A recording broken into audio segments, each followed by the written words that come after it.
I mean, I'm going to leave it this way. Let's see if it'll pick it up. We have to take multiple streams using the same stream key. Let me see. Hello, hello.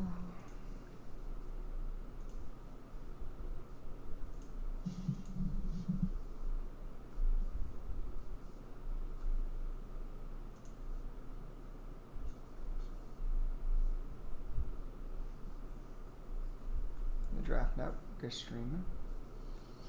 Okay, let me see.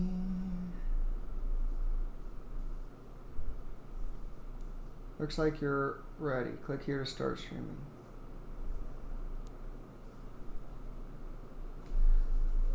Okay, we have data mode streams using the stream key with auto start enabled. RBT live stream, we got football is the stream that we go live when start.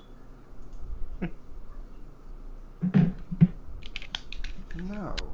Hey Mark, I would stop streaming because it looks like we're live right now.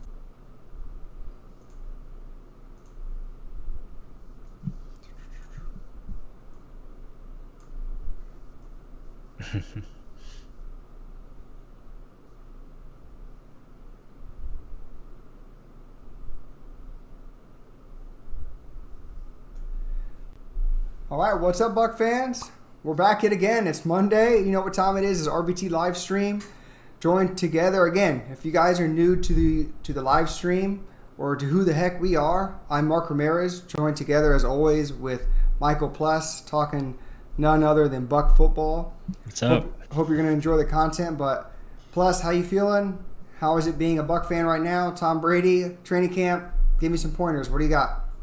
Well, I'm feeling good. It's good to be back here with you talking Bucs football as always. Yeah, I mean, this team is looking good. You know, just following the Buccaneers social media account.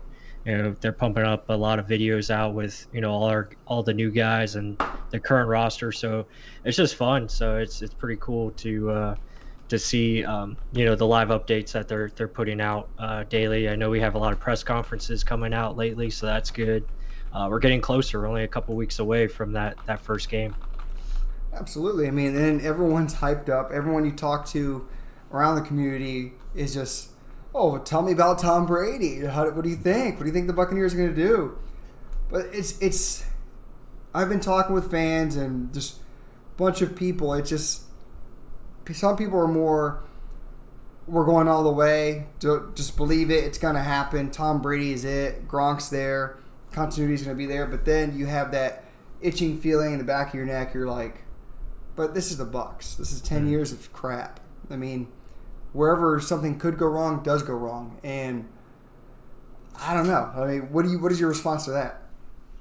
Yeah, I think that's normal. I think we talked about this in previous podcasts. It's, you know, it's that feeling of, yeah, we have everything, you know, heading our way as far as, you know, positivity, and we're getting a lot of hype now from national media. Of course, we got, you know, 5 primetime games this year, so there's a lot of things that are on the table for this season to be a success. We have the roster in place, everything's in place as far as, you know, having a good year.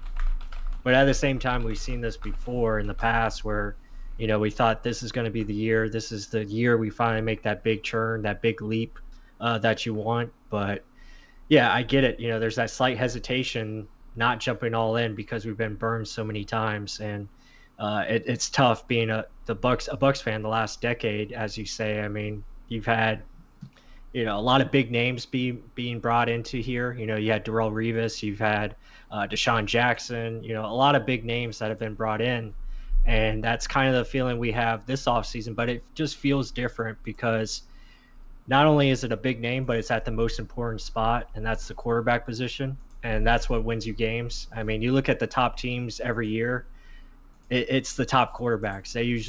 They find a way to bring their team to the top. You look at the Chiefs, Patrick Mahomes, he's probably the best quarterback in the league right now.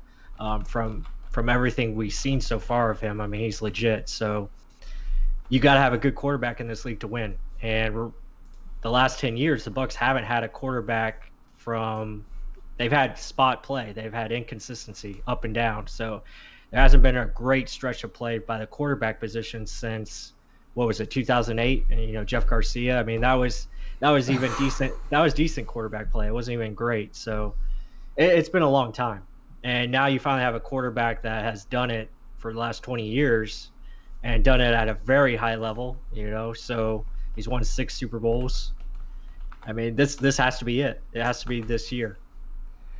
You would hope it's this year, but I mean, yeah, that's more to talk about later. I mean, we're going to discuss about the Brady and a big topic I put out in the community chat and YouTube. But before we get into all the other Buck news, guys, if you haven't yet, please hit the like button down below. Comment, subscribe, do all the good stuff, especially if you're new to the channel and just wanting to figure out more about the Bucs.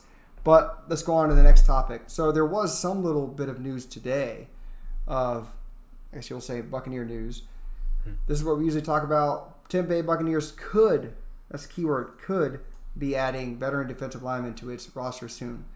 Xavier Williams, he played with the Arizona Cardinals and the Kansas City Chiefs last year. So looking at his numbers, plus give me a couple tidbits on Xavier Williams. What do you know about him, and do you think you sign him? Yeah, I mean, I think he's a potential fit. Obviously they brought him in for a physical, so I would lean towards that probably happening and him being part of this roster. I think it'd be a good depth piece. Obviously in Arizona, he didn't get much playing time, if at any. I think he was more just a role player, depth piece. But Kansas City in 2018, he got finally an opportunity, and I think he did very well. Almost had 50 tackles, so he's a guy that I think could be a potential late bloomer, just getting more opportunities, kind of similar to Shaq Barrett. Not saying he's Shaq Barrett quality, but, just getting a guy in here that could add, good quality play, a guy that knows the defense and could be a better backup if we, had an injury, say, than, throwing in Khalil Davis or someone like that in there. Yeah, I mean, you all saw the numbers. He didn't really produce that much. 2018, he had his best year with 2.5 sacks. Only started 4 games, but still, he got time on the field. I think it's just, like, with this COVID situation, a body that actually knows the defense, like you mentioned. Mm-hmm. I mean, you don't want to get the rookies nose wet just playing on the go. This is a year that you're wanting to be competitive. You want to be balls to the walls, like getting things done, and you want a guy that knows how to execute the plays, not learning on the go. And I think if we do sign him, that's the reasoning why. Because of this weird situation that we're in. But overall, that's the biggest news. And then you also had, let's see. Oh, this is the big story. So I wanted to touch on this. Tom Brady definitely pushes the buttons on this Bucs offense. So let's just jump into this immediately. So this is a story on Tampa Bay Times by Rick Stroud, pretty much discussing how Arians is the no-risk-it, no-biscuit type of guy. He wants to push the ball down the field in the air. He wants to get 5 eligible receivers into routes on every play and create matchup problems for the defense. But Brady has become known for getting the ball out quick out of his hands, identifying weaknesses in the defense, and attacking it. So briefly describe what you think he's trying to portray here with firstly saying Arians is a no-risk-it type of guy, ball down the field, and then Brady with a short passing game. Well, I mean, all that's true. I mean, it's all facts. I mean, Brady he doesn't like to get hit, so he likes to get the ball out quickly. Yeah, that's fact.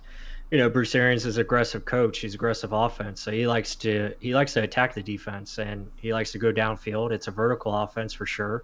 That's how he finds ways to, get big plays. He's all about that.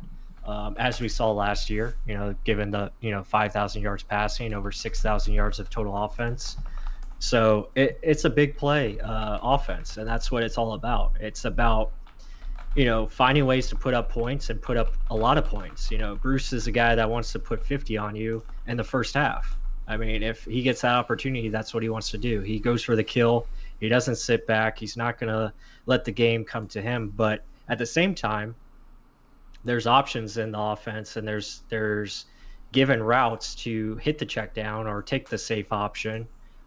It's a design to get the deep play first. Obviously, that's what you're trying to create. You're trying to create that deep route and find a way to get it open early and often. But there's also other guys in the field. So I think that's correct when Rick Stroud says 5 eligible receivers. Sure, yeah, absolutely. That's on every play of the passing game. You're going to have options in the short. You're going to have options intermediate and obviously down the field. So it's up to the quarterback to make the best decision. I think that's where our take is on it.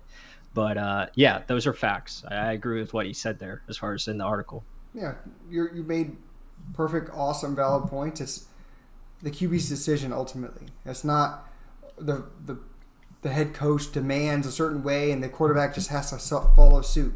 Like he's just a puppet master, just moving his puppet around. So I don't know why so many people kind of got into that discussion. We'll talk about that later. It's one big topic I kind of put in the YouTube community. But before we keep talking, I'm just seeing some cool stuff here. So we in the chat box, we got, I believe it's Agris, I believe.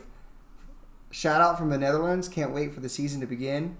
That's awesome. Cool. And then also, thanks for watching. Right, and then above was from the UK, Jack Barrett. Love from the UK boys. What up, Jack?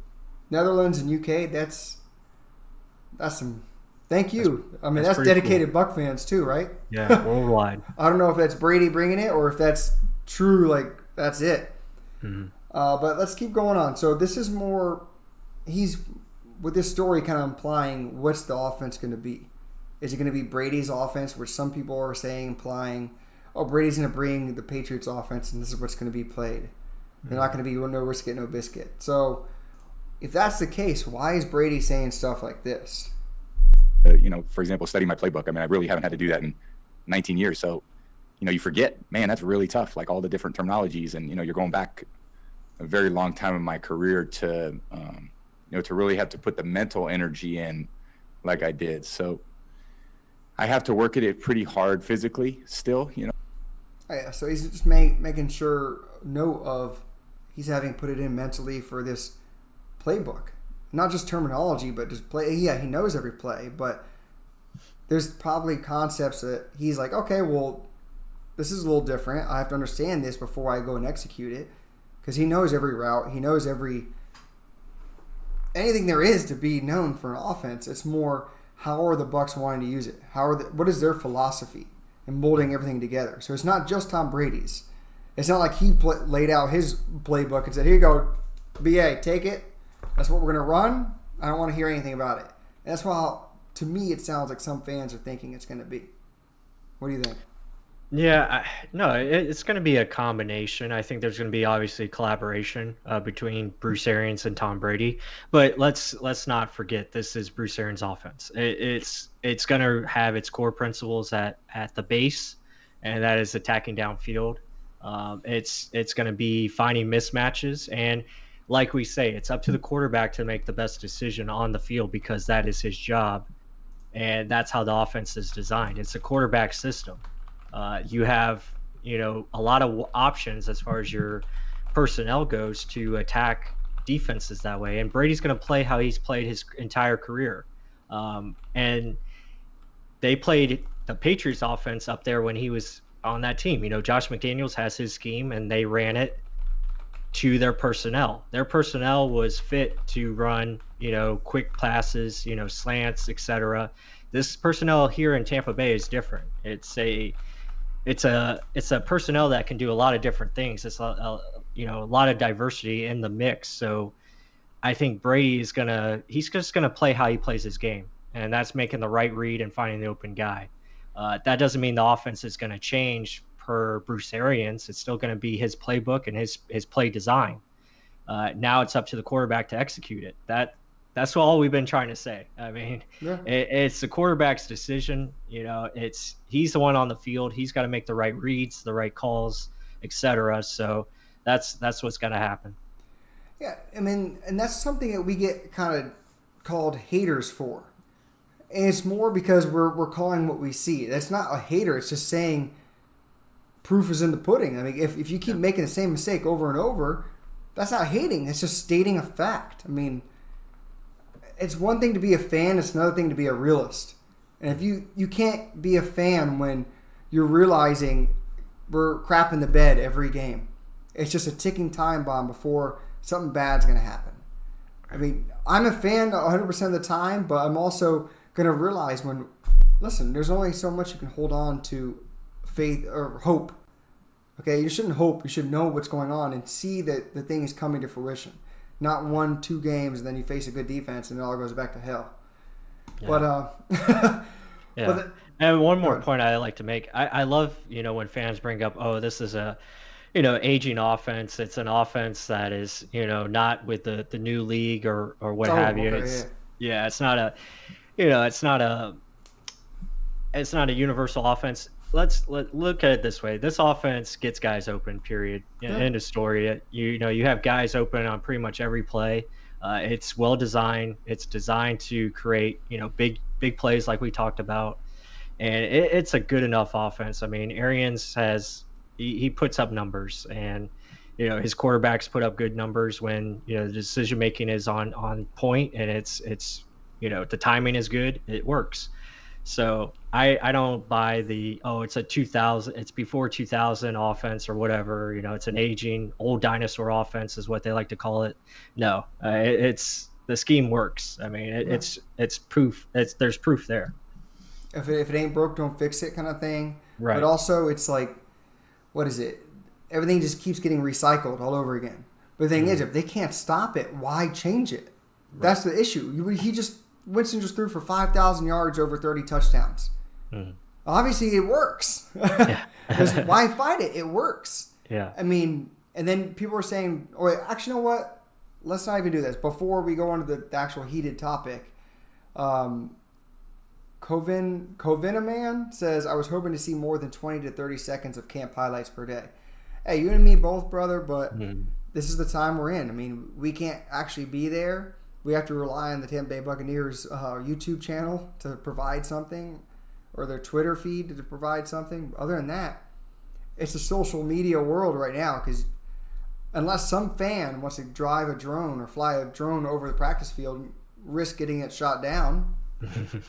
If someone wants to do that, hey, hit me up, and it's your drone, it's not mine. But that would be a cool setup to have, live streaming from the drone. But let's get into the actual serious topic that I want to discuss. This is what I was talking about with the community tab. I put out there, because this is real. Like, some fans really think we made a mistake getting Brady.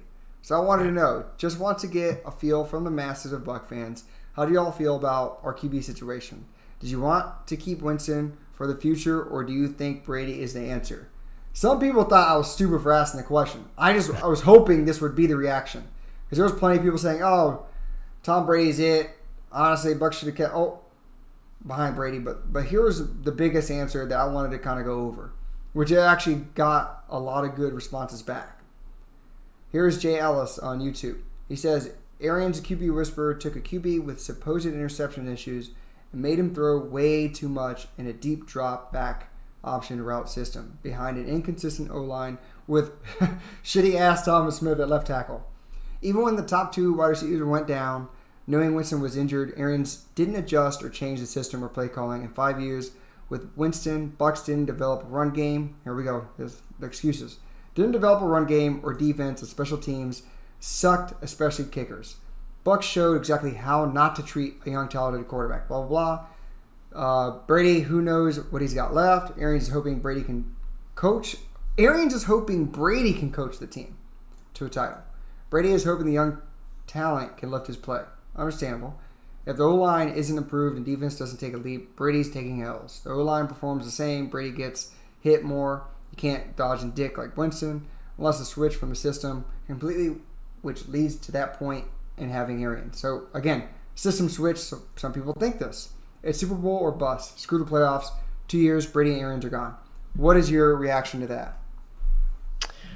Yeah, I mean, it's just the typical answers that we've heard, over the last 5 years of Jameis. It's excuses. And it's what we talk about. Ultimately, it's up to the quarterback to make the right read and right decision on the field.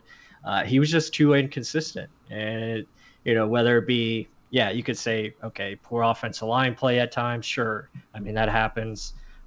You could say, we didn't have a great defense during his time here. Sure.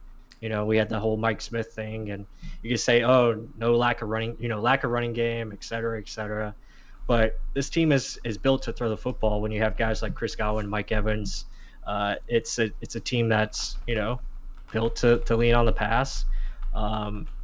Jameis Winston had plenty of opportunities to help this team win games, and he put this team in position to win at times. And yeah, I could understand the kicking hasn't been great either, so I understand that. But again, at the same time, it's all excuses. It's up to the quarterback to make the right call. He's got to be better with his decision making and be more consistent overall. It just didn't work, and we decided to move on. As far as the question, I think Tom Brady's the obvious answer.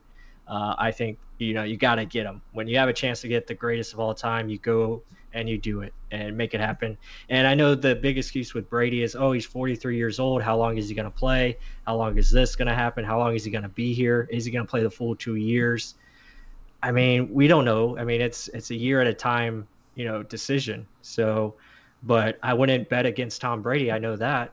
And he's still in great shape. He's still, chugging along like he's 30 years old. So, I mean, he could probably play till 46. I wouldn't put it past him. Yeah, I mean, his body is pretty much in shape. I can understand how some people would say if he takes more hits, he's going to get hurt. But that's where his head and knowledge of defenses comes into play. He's the fastest decision maker. He knows what you're going to run and throw at him prior to you actually running it. And he knows where his receivers were going to be open because he knows the play he's going to run. And he's going to be moving people in motion. That's where I think you're going to see differences where maybe Winston just left receivers where they were because he literally trusted that his routes were going to win nonstop. He was like, no, he literally would say this post-game after the game. I just need to know that my guy's going to execute the play and we're going to win one-on-one. No, you're the quarterback that needs to make the decision. If I move a guy over here, if I tell him to get in the move down the line, I'll see a lot more. Are they in zone or are they in man? Who's moving across? Is a linebacker moving with this guy or is it a safety or corner? If you can see that, you can see a lot more. And I feel like you didn't see that. And I think some people will see that as, oh, this is the Patriots offense now. I think it's more, I've said this before, quarterback personality, quarterback traits, that they're doing this. They have the freedom to do that. If there's a slot receiver, you can put them on any side you want. Right. The outside two guys are kind of planted where they need to be on the line of scrimmage. That slot guy can go wherever the hell. You can pull him over and then set him right back. As long as you have the time and the play clock. I mean, I think this is the wrinkle that Brady will bring and understand way faster. And even if you think Donovan Smith is shitty, which I don't, I think that left side's more than good enough. It's that right side I'm concerned about. And that's probably our film study of the week that we're going to go over. That right side, you just don't know. That's the biggest question mark. But Brady, you've seen 20 years of it, of consistency. You've seen how many Super Bowls? 9. He's won 6. So almost half of his damn seasons have been in the Super Bowl. If he didn't get hurt, he probably would have made the Super Bowl.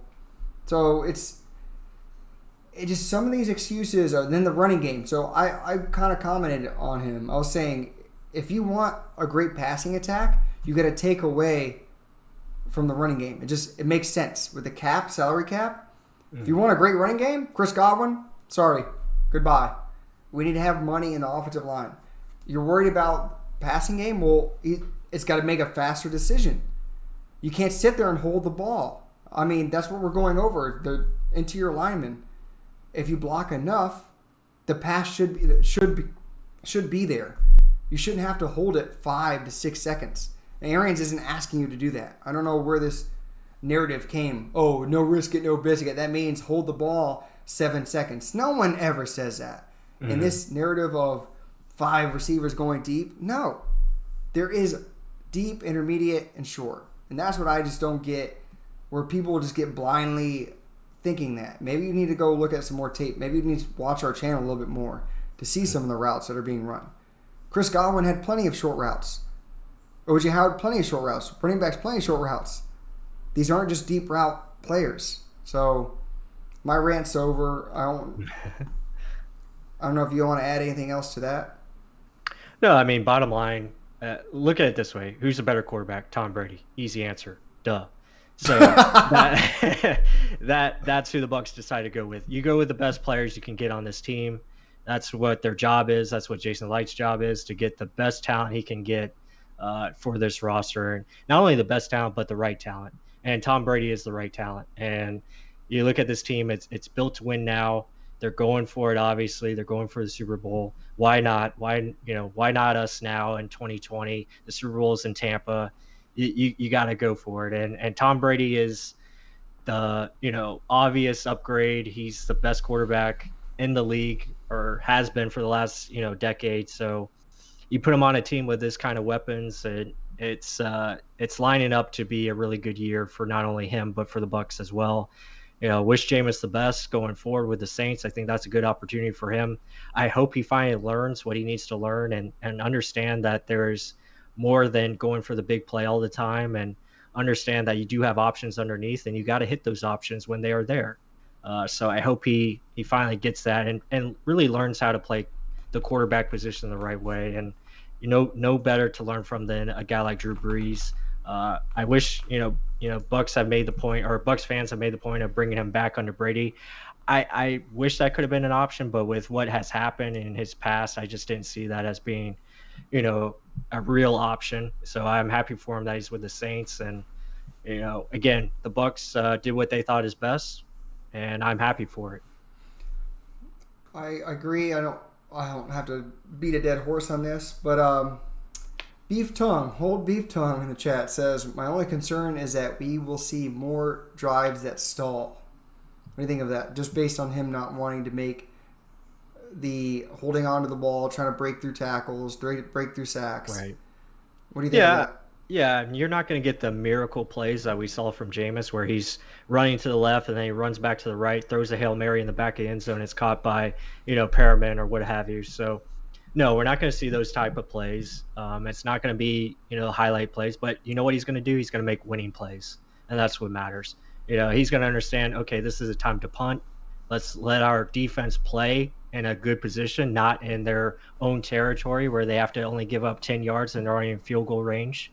So it's going to be plays like that where, we might have less touchdown percentage, but it's going to be more efficient as far as scoring, and it's going to end up being better overall, which is going to let your defense rest more. It's going to let your defense play better throughout the game, and they're going to help us offensively and defensively. So it's going to work both ways. That's huge. Efficient. That's the biggest word I want to get across. And that was the problem with Jameis his whole career. It was just too up and down. And that's also a case of him being selfish. Him being that Superman saying, oh, I got to put the team on my back, though. I got to do this. No. You also have your defense, who you're going to be shitting on if you throw a pick inside our 20. Right. You got to be able to think, oh, my defense has got my back. If I punt it away, they'll hold it for me. I can score too. Right. You can't think selfishly, I have to do this. It's my team. Some people think Tom Brady's that selfish. No, he's just smarter. He's not going to let the other team beat him by him beating himself. Exactly. And it's playing that defensive card, especially if you couldn't execute the play properly. Why let them beat you even more by you making mistakes? The other team already has to go against our defense. Let our defense try and win. Let our special teams try and win. You just do your job. And it's that simple, but I don't know if just Winston was just still too wet behind the ears, I guess you would say, or just immature to understand that. Hopefully he can learn it by taking a step back in the Saints. But it wasn't coming in. It wasn't registering the 5 years he was here. And that's huge. You can't do that time and time again. Yeah, you always heard it with our coaching staff, whether it be Cutter's coaching staff. Someone said it in the community chat too. Yeah. I mean, with Dirk Cutter's coaching staff, with Bruce's staff, Probably Lovey's staff. Yeah, I mean, it's been, So, I mean, Dirk was on Lovey's staff. So, again, they've been talking about it. I mean, we've seen the Hard Knocks when, him and Dirk Cutter are talking, together in the meeting. And he's like, Jameis asked, what can I do better? It's, don't give away the game is what, Dirk Cutter said. You play to win, but at the same time, you can cost this game too quickly by making, dumb decisions. And that's just something that he just never registered. And we saw last year just explode on him, with the 30 interceptions. Again, some people think that's going to be the first year in Arians' offense. And maybe BA thing or like Brady's going to have that same type of effect. I honestly don't think that's going to happen at all. I think Brady's going to be perfectly fine. He's going to do what he does best. And if he doesn't see it, he's going to dunk it. If he doesn't, he's just going to take a sack. He's going to eat it. But that's stuff that we're going to have to wait and see. COVID may have ruined his ability to learn his own teammates, but here's a funny point in the chat. You don't keep your ex around when you get someone new. Winston had to go. Yeah, exactly. I agree with that. And I also saw a comment saying we're not going to stall. We aren't going to stall. And I agree with that. I think we're going to be pretty efficient and effective just with the weapons we have. As long as we stay healthy, I think it's going to be a pretty good offense, scoring above 28 points per game when the season's all said. So Beef Tongue made a point. He said Brady can game manage and throw. Alex Smith can only game manage. Some players can game manage and they rely on talent. I mean, I think it's just a way of you're looking at how game managing is. Right. Because game managing, you're just letting the talent around you take advantage of the ball in their hands. I mean, manage that, oh, my guy is that damn good on that side of the field. I better get it in his hands in the right opportunity. If there's 2 or 3 guys over the top of him, I'm not going to manage the game and throw it to that guy. Obviously, there's one-on-one against a linebacker over here, and it's my running back. Easy matchup. So it's more playing that chess piece where, okay, keep attacking the weakness until they have to do something about it, and then go after my monster who's 6'5", 230 against one-on-one. And that's the stuff where we've always been comparing towards the Patriots, and now we got the commander-in-chief of the Patriots and Tom Brady, and hopefully he brings that to the Bucs. Yeah, absolutely. I agree with that. I think, it's about letting your playmakers go make plays and have that consistently. And I think that's what's going to happen. Plus, you shrunk there. I try to make it bigger there. Oh, no, it's okay. I don't know what happened, but let's keep going on. Enough of Tom Brady, James Winston talk. Let's see what else we got to talk about over here. Oh, this is a cool little topic. Ronald Jones, or what do you call him? Ron Jones spoke today, talking about how much weight he's gained. This is kind of cool. Let's hear this little tidbit. Like you said, the test of the offseason, I put on about 7-8 more pounds of muscle, so went from 218 to 225, and I'm feeling like I'm ready for the workload and things like that. So most definitely I'll see 1,000 yards in my near future, and for years to come. So just being that guy for the team, and being a spell, so that'd be good. That would be good. That would be good, my man. What do you think? Oh, plus you grew. I'm growing, but yeah, no, I think that's great. I think 225 is right where he should be. I think he knows that he's going to get a bigger workload this season. Obviously with the departure of Peyton Barber, I think he's the lead back, and he showed it last year throughout the second half of the season for sure. So the guy's got a lot of talent, and I can't wait to see what he does. I think he's going to be a big piece, especially early on in the season where the passing game is probably going to work their way through as far as chemistry and stuff like that, getting on the right everyone in line and on the same page. I think the offensive line and the run game, I think, is going to be a big key to start the season. I think Ron Jones is going to do, I think, very well this year. And I think he talked about later in the press conference about getting 1,000 yards, and I think he has a big opportunity to do that this year. Do you really think he's going to get 1,000 yards? I think he's got a really good shot because just the way, the defenses are going to approach us, I think with our offensive weapons on the outside and obviously the tight ends, and then, the fear factor of what Tom Brady can do at the quarterback position, I think it's going to open up the run game a lot more. And I think with Tom's ability to read defenses quicker and understand what kind of coverages they're playing, and I think he can audible into runs better and get this run game in the right spot more efficiently and more consistently for sure. See, but that's my kind of rebuttal. I think he'll get similar yards to what he had this year. I think we're just going to have so many capable running backs that he kind of won't get the volume he's going to need to won't get all the touches. Yeah. Have other guys get touches. I know they say that he's going to be like the lead guy, that they're going to kind of lean on him. But still, like, there's going to be times where, this is a passing situation. I would want LaShawn McCoy out there. Right. Or let's spell Ronald Jones and put out Keyshawn Vaughn just to give him a different look. I mean, you have 3 guys like that, and then, hell, say if everyone's gassed, if Raymond Calais actually makes the damn roster, you have a guy that can hit 60, 70 yards like that. so fast. So I don't know. I honestly don't think he's going to get the volume. I think he'll get around 700-800 yards again. And probably better receiving, 400 yards maybe. But I think it'll be more well-rounded.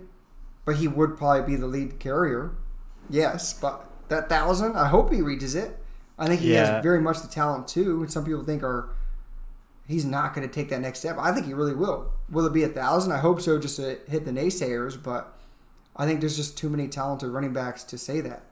Yeah, I just see it as like, let's say he gets, I think last year he had like over 150 carries, something like that. It was well under 200, I know for sure, because it was kind of even with Peyton Barber. But let's just say he gets about 250 carries this year, which I think is something doable. Definitely over 200 carries, and I just think his yards per carry is going to be a lot better. I think it's going to be in that 4.5 range. I think he's going to be really good as far as his yards per carry, and I just see more explosive plays from him, which means more yards, right? So that's why I think he gets over that 1,000-yard mark, because the things that Tom Brady will bring and his ability to make the right checks and get guys in the right spot, I think is going to help him. And I think there's going to be more consistent as far as your pass to run ratio. Obviously, we're going to lean on that passing game, I think, still, because you have the playmakers. But I just think with that little bit of run game, he's going to make more of it. So that's going to be more yards, if that makes sense. Yeah, you know what you're making sense with is those short down and distances where we would throw the ball with like 3rd and 3. I honestly think we'll line up in a shotgun formation and Brady will read it and be like, oh, these idiots playing deep. I only got 6 in the box. Hell, I'm going to run this thing. Right, exactly. And he'll rush to the line, call an audible, and then hike it really quick. I think that's, again, veteran move. A guy that can read the defense. Scaring guys, spread the hell out, and then bring them in last second and then run it. Like things like that where we would try and force the issue with a pass.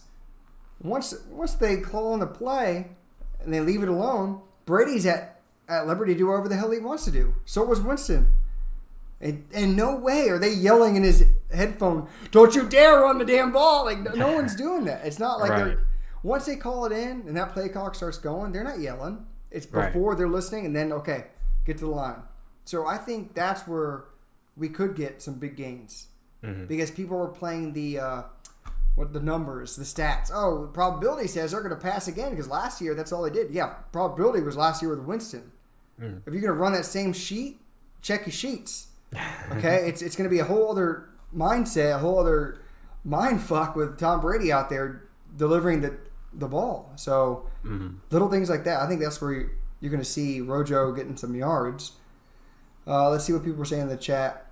Rojo 2K. Whoa. And Dow. If he gets that, you're like telling the future or something. I don't know what the hell. But something else you were saying about the Super Bowl being here in Tampa. Could you imagine the Super Bowl completely empty? No one, no tickets sold, just empty.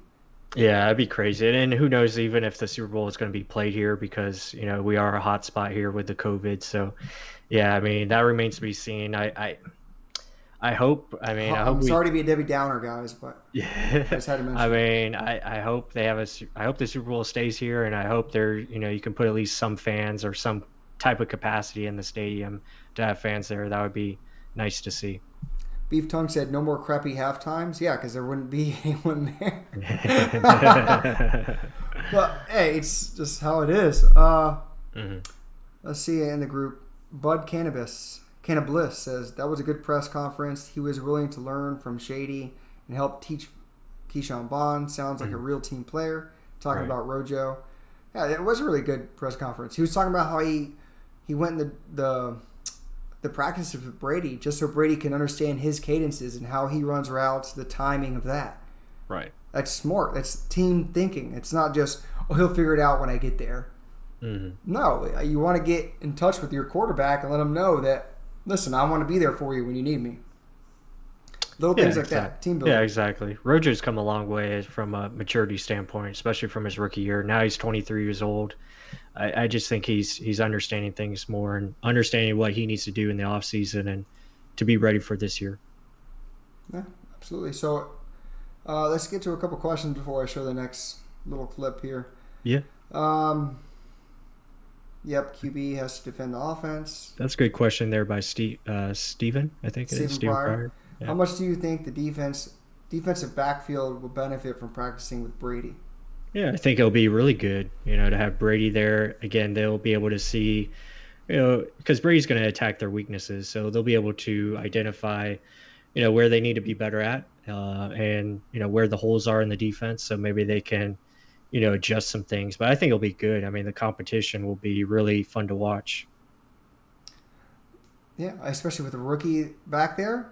And then, and if y'all haven't seen Dakota Dixon, that our whole defensive backfield looks jacked. Like, I'll show some pictures later, but I don't know what the hell training regimen they went on, but they all got big. I mean, Sean Murphy-Bunting, if you haven't seen, I know I'm just going to bring it up. So, remember last year, Jamel Dean looked like the big guy. Yes, lanky, he's long, broad shoulders. Looks like a linebacker. Right? Sean Murphy-Bunting almost looks bigger than him. Look at his shoulders here. Yep. I mean, he just overall got much bigger. And then Mr. Biceps over here, his damn arm is bigger than his legs, Jordan Whitehead. Jordan Whitehead. And then you look at normal, Mozzie Wilkins. I mean, he's probably an above average looking dude if you saw him in Publix or something. Then you have these freaks in the middle. I don't know what the heck they were doing on the offseason. But Dakota Dixon, I'll find a picture while you're talking, but that dude got big. And he was going to be a probable starter last year he was going to be in the mix. But yeah, I mean the secondary is, I'm really excited about that group. From the corners to your safety group. It's just, you got a lot of talent back there. It's going to be fun to watch to see how there he is there. I mean, big. He's definitely, he's been rehabbing for sure, and he looks fully healthy, good to go. So that's really nice to see. I'm excited to see what he can bring. I hope he makes the team. It's a tough battle for him, because the safety group is just so stacked. I mean, again, probably Justin Evans, I think, will be probably out, for the first 6 weeks. They'll probably keep him on the PUP list. So it'll be interesting to see what happens there. But man, it's just a very talented group, and I can't wait to see them play, because I think all of them are going to take that next step forward and be even better. But to be honest, it's almost like a what have you done for me lately? Justin Evans hasn't done crap the past 2 years. Yeah, I think he'll be a likely either cut or he's going to be on that PUP or maybe even injury reserve, just keep him out again for another year. Because how much more? This will be the third year in a row. Mm-hmm. Usually you but I could be wrong. I mean, he could be coming back next week. I hope so. I mean, he's a true center fielder, and then you don't hear anything on them. Right. No one reports, Justin Evans, he could be coming back soon. I mean, there was nothing. I mean, before you got the Kendall Beckwith released, you didn't hear anything where he could be possibly coming back. Oh, it's over. So, and it's how is he still on the roster then if it was already destined to be over? Mm-hmm. So it's just funny, that little gray area there. But let me look in the chat. So someone was mentioning Dare. Some people I think they'll keep Dare for special teams and injury setups. And then Jack Barrett says, who do you see as the 4 to 5 running backs that we keep?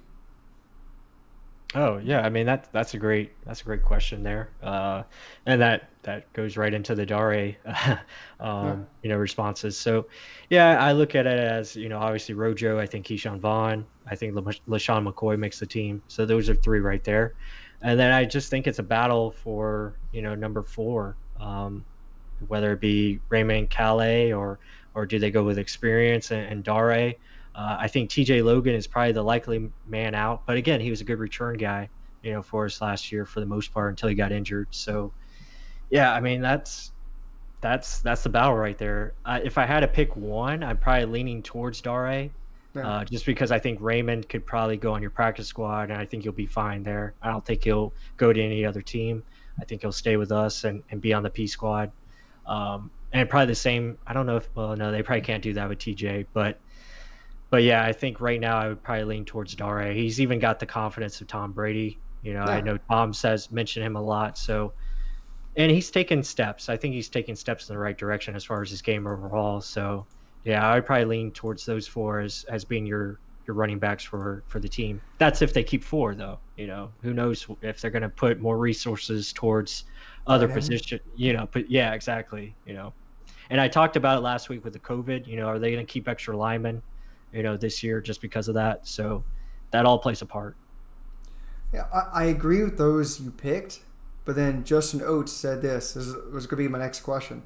If TJ doesn't make the team, who will be the kick returner?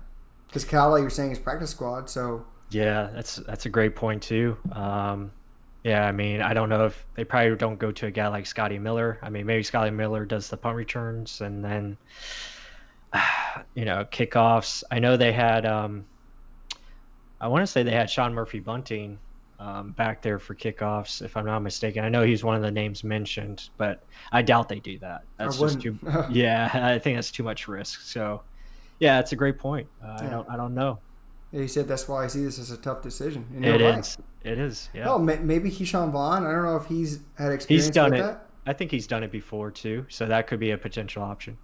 I mean, yeah, like Calais probably has the most experience of those two. Right. TJ Logan, yeah, you said it best. Dare's done kickoff returns in the past. Yeah, he did. I know. So he might be that guy.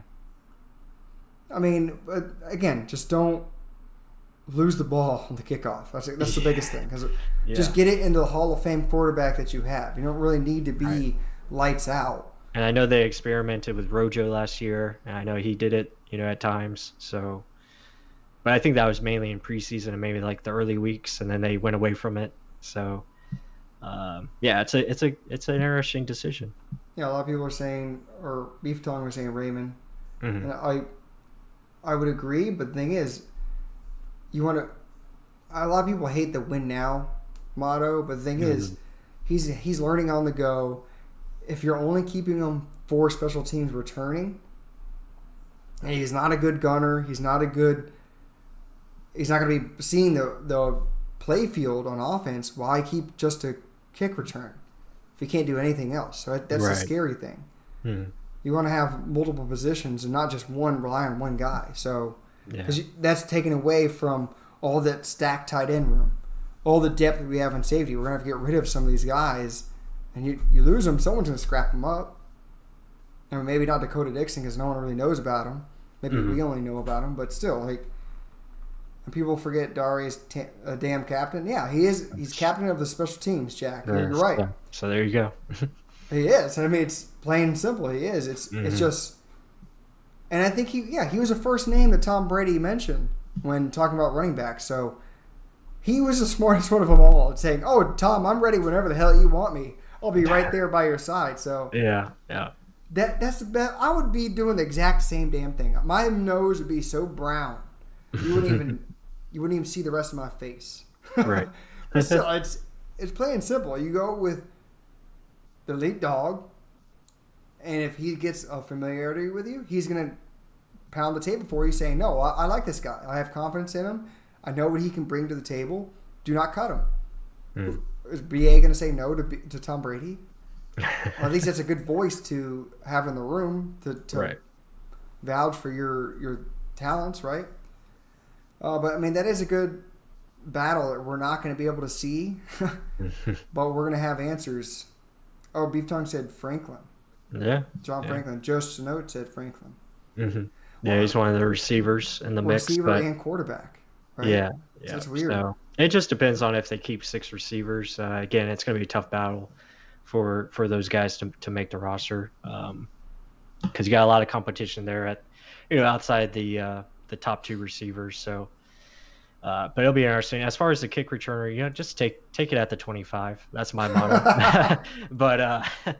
But no, those are all good points, and it'll be interesting to see how the roster is put together over the next couple of weeks as we get closer. A lot of good players are going to be let go, so that's what makes it fun. Again, and we can always be on the lookout, see if we like one of those players too. But I want to make one big point. So Beef Tongue said, never was a fan of Dare. He couldn't pass protect, and he ran into Perriman in the backfield. Dare actually was a good pass protector. I'll be honest. He was. I mean, one of the plays I went back and checked out in the Giants game where Winston just heaved a ball in the back of the end zone to Evans, where there was just a nothing but jailbreak blitz. Dare pretty much picked up the sack-saving block that allowed that play to happen. So, I mean, he did come up in situations. But again, some of the passes that were thrown to him, okay, maybe they aren't his fault, maybe they are. But obviously BA liked him. There's a reason why. It's just maybe he just, like OJ, just got passes thrown to him in bad situations, and he just didn't make up for them, right? Right. Let's see. And then Jack... So Raymond is officially off the COVID reserve list. He's actually playing. Yeah, Beef Tongue corrected him. Nice. I like that in the chat. Mm-hmm. But teamwork. Yeah, right. Teamwork made the dream work. Yeah, everybody's cleared of COVID, so Yeah. we have a full roster. So everybody's good there. So that's good news. This is the next topic. The old mask. The new little face mask that they have on here to prevent COVID. Some of the players hated it. Rojo didn't like it, I think. It's just preventing them from breathing. And then this visor that looks badass. Mm-hmm. What do you think of that? No, I mean that looks pretty good. Yeah, I hope they can find ways to breathe with that on and be okay. Hopefully that doesn't affect them too much as far as they're playing on the field. But yeah, I think that's a good safe helmet and face mask all together. So it looks good. Well, I mean, we'll see. Right? Yeah, I mean, we'll see. I mean, I don't know if they have the option to wear it or not. I guess they're I'm assuming. probably going to make them I'm wear sure. it. I'm assuming it's mandatory. So, yeah, it'll be interesting to see how it goes. Because if I got to wear a mask, you got to wear a damn mask. If Yeah. you're at work, you better wear a mask. It's only 4 hours. I have to wear it for 5 days a Right. week. So That's true. I mean, come on. And especially if you're keeping everyone else healthy or safe, just do it. Plus, you're playing how many snaps a game? Come on. Right now it's hot. You're playing every snap, but during the season, limited time, we'll see. Then also I wanted to really show Dakota Dixon again, workout warrior over here, and Sean Murphy punting. That dude he got a lot bigger. I'll say that, a lot bigger. Another little tidbit. Even LeBron James can't ignore Tampa Bay Buccaneers hype. So this whole story is primarily in their little bubble. They have a Madden tournament going on, and LBJ decided to be the Tampa Bay Buccaneers. So, King James, thank you. Good looking out. And Yeah, then, I mean, greatness recognizes greatness. So obviously he's going to pick Tom Brady. LeBron is arguably one of the GOATs in NBA. So why not take another GOAT in Tom Brady? touche. And then last little wardrobe change. Old Tom Brady with the visor as well. Looks good. He's looking skinny. That dude's really skinny, but hell, He's in that good gets me to shape. play at 45. I'll take it. But Yeah. didn't that look damn good in a Bucs uniform? Brady, you know what you're doing. Well, I mean, so let's look at the last couple things in the chat. So Jack Barrett said they better have some more oxygen tanks on the sideline. Those big boys, offensive line, defensive line, will be sucking wind in that Tampa Heat. Absolutely. Yeah, for sure. Yeah, they're gonna need that. Yeah, we don't need to get like the Corey Stringer stuff. I mean, heat strokes. That was a big serious deal back in the day. And that's why they kind of tempered how much they would push guys in training camp. Right. So this Yeah, don't want that. you may be trying to stop one thing and then ruining another. Like, could you imagine how terrible that'll be? Like, damn. Yeah, we don't want that. So we don't need that at Stay- all. Stay hydrated. Please. So if you think Vita Vea got in and out last year, he's going to get in and out even more. If you can't freaking breathe with that thing on. Let's see. Bud Cannibalists says David and White going to dominate this season. One of them getting defensive MVP. Wow. That's big praise. I think both will have very good seasons. I mean, defensive MVP is possible depending on how good the season goes and the recognition, I think Levante definitely he's going to be noticed a lot more. Definitely have a lot more talk about him, that's for sure. Yeah, both those linebackers are going to get a lot of notoriety. I mean, Yeah. if Ray Lewis can get it, I don't see why one of ours can't, especially with how much pressure we're going to be able to bring and how much they're going to click. I've said it before. I think they're going to be ahead of our offense early, and more people need to be knowing of that. I mean, a lot of people see Tom Brady, but then again, this defense is actually still intact, so be prepared. Talking about the Falcons uniforms, I'll bring that up, but let's see. Just Note says, what's more likely, Shaq getting 3 picks or Shaq getting 15 sacks? Chuck Barrett. Oh, wow. Shaq getting 3 picks or 15 sacks. I would probably say 15 sacks. I know Shaq had an interception last year, but yeah, 15 sacks I would say would be more probable. Yeah, absolutely. I mean, I know you can tip some balls, but damn. Was there a question about the Falcons uniforms? Yeah, they're terrible. Yeah, let's bring up what these bad boys look like. Hopefully, this is them. Yeah, hopefully in all their glory right here. Beat them good this year. Someone was making a joke. Looks like the longest yards uniforms. Meme machine. Does. It does look like the meme machine. It does. Yep. I don't know. We'll see. They're gonna try and rise up. All